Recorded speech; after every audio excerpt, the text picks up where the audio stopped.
ନମସ୍କାର ବନ୍ଧୁଗଣ, ଆଜିର ଭିଡ଼ିଓରେ ଆମେ ଆପଣମାନଙ୍କୁ ଜଣେଇବୁ ଏକ ଗୁପ୍ତ ହନୁମାନ ମନ୍ତ୍ର। ଶୋଇବା ପୂର୍ବରୁ ଚୁପଚାପ କହିଦେଲେ ମନରେ ଭାବିବା ପୂର୍ବରୁ ପୂରଣ ହେଇଯିବ ସବୁ ଇଚ୍ଛା। ବନ୍ଧୁଗଣ, ହନୁମାନ ଆମ ସମସ୍ତଙ୍କର ଅତ୍ୟନ୍ତ ପ୍ରିୟ ଦେବତା ଅଟନ୍ତି। ନିଜର ଶକ୍ତି ଏବଂ ଭକ୍ତି ପାଇଁ ଭଗବାନ ଶ୍ରୀ ହନୁମାନଙ୍କର ନାମ ଯୁଗ ଯୁଗରୁ ଅମର ରହିଛି।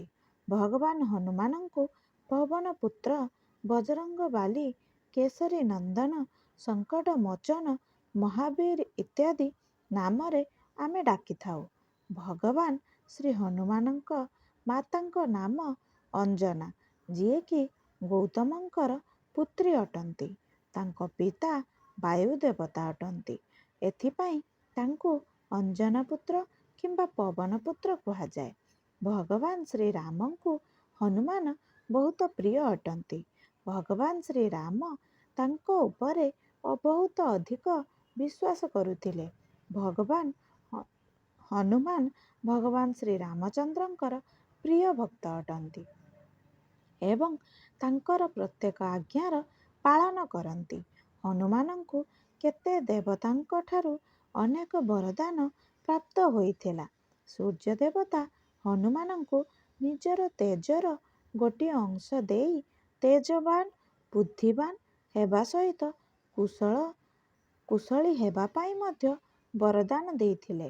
ଭଗବାନ ଶ୍ରୀରାମଙ୍କୁ ଏହି ବରଦାନ ମାଗିଥିଲେ କି ଯେ ପର୍ଯ୍ୟନ୍ତ ଏହି ଧରିତ୍ରୀରେ ଶ୍ରୀରାମଙ୍କର କଥା ପ୍ରଚଳିତ ରହିବ, ସେ ପର୍ଯ୍ୟନ୍ତ ମୋ ଶରୀରରେ ପ୍ରାଣ ରହିବ।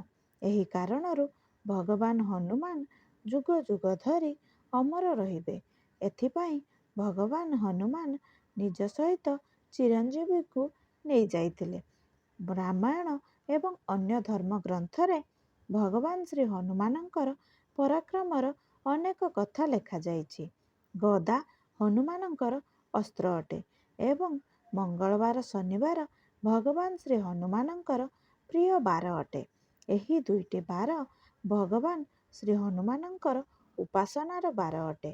ଅଧିକାଂଶ ଭଗବାନ ଶ୍ରୀ ହନୁମାନଙ୍କର ଶରୀର କେଶର ଭଳି ରଙ୍ଗ କିମ୍ବା ସିନ୍ଦୁର ଭଳି ରଙ୍ଗ ହୋଇଥାଏ।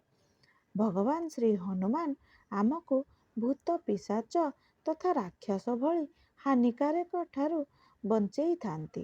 ଭୂତ ପିଶାଚ ନିକଟ नहीं आवे, ମହାବୀର ଜବ ନାମ ସୁନାବେ। ଅର୍ଥାତ୍ ଭଗବାନ ଶ୍ରୀ ହନୁମାନଙ୍କର ଏପରି ପ୍ରଭାବ ଅଛି କି ତାଙ୍କର ନାମ ଶୁଣିଲେ ହିଁ ଭୂତ ପିଶାଚ ଡରି ପଳେଇ ଯାଆନ୍ତି। ସମସ୍ତ ହିନ୍ଦୁ ଘରରେ ଭଗବାନ ଶ୍ରୀ ହନୁମାନଙ୍କର ପୂଜା ତଥା ହନୁମାନ ଚାଳିସାର ପାଠ କରାଯାଏ। ତା ସହିତ ହନୁମାନ ସ୍ତୋତ୍ର ମଧ୍ୟ ପାଠ କରାଯାଏ। ମଙ୍ଗଳବାର ଦିନ ହନୁମାନଙ୍କ ଉପାସନାର ଦିନ ବୋଲି ମାନାଯାଏ। ମଙ୍ଗଳବାର ଦିନ ଭଗବାନ ହନୁମାନଙ୍କର ପ୍ରିୟ ବାର ହୋଇଥାଏ। ମଙ୍ଗଳବାରକୁ ସ୍ୱାମୀ ମଙ୍ଗଳ ଗ୍ରହ ତଥା ଏହାକୁ ହୋମ ବାର ମଧ୍ୟ କୁହାଯାଏ। ଯଦି କାହା ଉପରେ ଭଗବାନ ଶ୍ରୀ ହନୁମାନଙ୍କର କୃପା ହୋଇଯାଏ ତ ସଙ୍କଟ ମୋଚନ ତାର ସବୁ ଦୁଃଖ ଏବଂ ସଙ୍କଟର ଅନ୍ତ କରି ତାର ସବୁ ମନସ୍କାମନା ପୂରା କରନ୍ତି। ଏଥିପାଇଁ ଭଗବାନ ଶ୍ରୀ ହନୁମାନଙ୍କର କୃପା ପ୍ରାପ୍ତ କରିବା ପାଇଁ ମଙ୍ଗଳବାର ଦିନ ଭଗବାନ ଶ୍ରୀ ହନୁମାନଙ୍କର ଉପାସନା ନିଶ୍ଚୟ କରନ୍ତୁ। ଏହା ସହିତ କିଛି ଏପରି କାର୍ଯ୍ୟ କରନ୍ତୁ ଯେଉଁଥିରେ ଭଗବାନ ହନୁମାନଙ୍କୁ ପ୍ରସନ୍ନ କରିପାରିବେ। ଆଜି ଆମେ ଏମିତି କିଛି କଥା ବିଷୟରେ ଜାଣିବା ଯାହାକୁ ମଙ୍ଗଳବାର ଦିନ ପାଳନ କରିବା ଦ୍ୱାରା ଭଗବାନ ଶ୍ରୀ ହନୁମାନଙ୍କର କୃପା ପ୍ରାପ୍ତ କରିପାରିବା। ମଙ୍ଗଳବାର ଏହା ଭଗବାନ ଶ୍ରୀ ହନୁମାନଙ୍କର ପ୍ରିୟ ବାର ହୋଇଥାଏ। ଏଥିପାଇଁ ଆପଣଙ୍କର ଜାତକରେ ମଙ୍ଗଳ ଦୋଷ ଥାଏ ତ ଜ୍ୟୋତିଷ ଶାସ୍ତ୍ର ଅନୁସାରେ ଏପରି କୁହାଯାଏ କି ମଙ୍ଗଳବାର ଦିନ ଭଗବାନ ଶ୍ରୀ ହନୁମାନଙ୍କର ବିଶେଷ ପୂଜା କରିବା ଉଚିତ। ହନୁମାନ ଚାଳିସା ପାଠ କରିବା ଉଚିତ। ପୁରା ଶ୍ରଦ୍ଧା, ଭକ୍ତି, ବିଶ୍ୱାସର ସହିତ ବ୍ରତ ଉପବାସ କରିବା ଉଚିତ। ମଙ୍ଗଳବାର ଦିନ ଉପବାସ କରିବା ଦ୍ୱାରା ଜାତକରେ ମଙ୍ଗଳ ଦୋଷ ମଜବୁତ ହୋଇଥାଏ। ଭଗବାନ ହନୁମାନଙ୍କୁ ଚାମେଲି ତେଲ ବହୁତ ପ୍ରିୟ ଅଟେ। ଏଥିପାଇଁ ମଙ୍ଗଳବାର ଦିନ ଭଗବାନ ଶ୍ରୀ ହନୁମାନଙ୍କ ମନ୍ଦିରକୁ ଯାଇ ଭଗବାନ ଶ୍ରୀ ହନୁମାନଙ୍କୁ ଚମେଲି ତେଲ ଅର୍ପଣ କରନ୍ତୁ।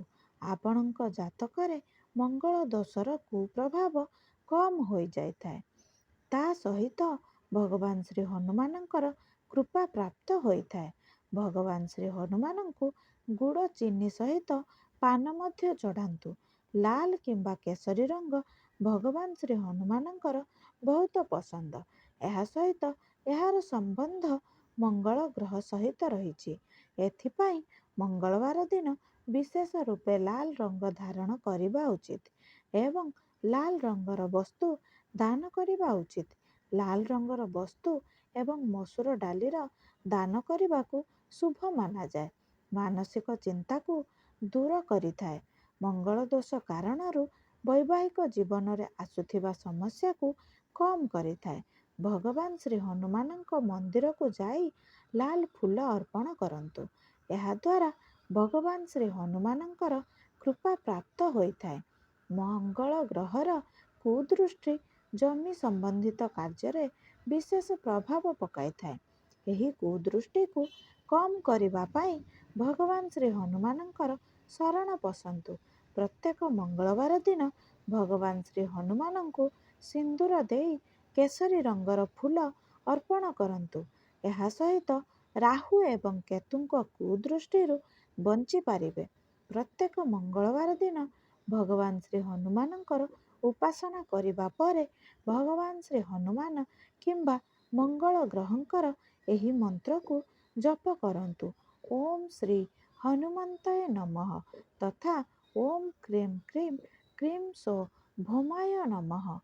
ଏମିତି କଲେ ଭଗବାନ ଶ୍ରୀ ହନୁମାନଙ୍କର ନିଶ୍ଚୟ କୃପା ପ୍ରାପ୍ତ ହୋଇଥାଏ ଏବଂ ଜୀବନରେ ସଙ୍କଟ ଦୂର ହୋଇଥାଏ।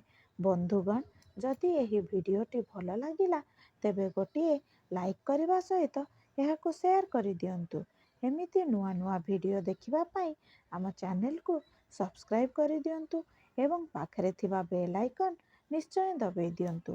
ବନ୍ଧୁଗଣ, ଭକ୍ତିରେ ଥରେ ନିଜ ଇଷ୍ଟଦେବଙ୍କ ନାମ କମେଣ୍ଟ ବକ୍ସରେ ଅବଶ୍ୟ ଲେଖିଦିଅନ୍ତୁ। ପ୍ରଭୁଙ୍କ କୃପା ହେଲେ ଆପଣଙ୍କ ଜୀବନର ସବୁ ଦୁଃଖ କଷ୍ଟ ଦୂର ହୋଇଯିବ। ଭିଡ଼ିଓଟିକୁ ଶେଷ ପର୍ଯ୍ୟନ୍ତ ଦେଖିଥିବାରୁ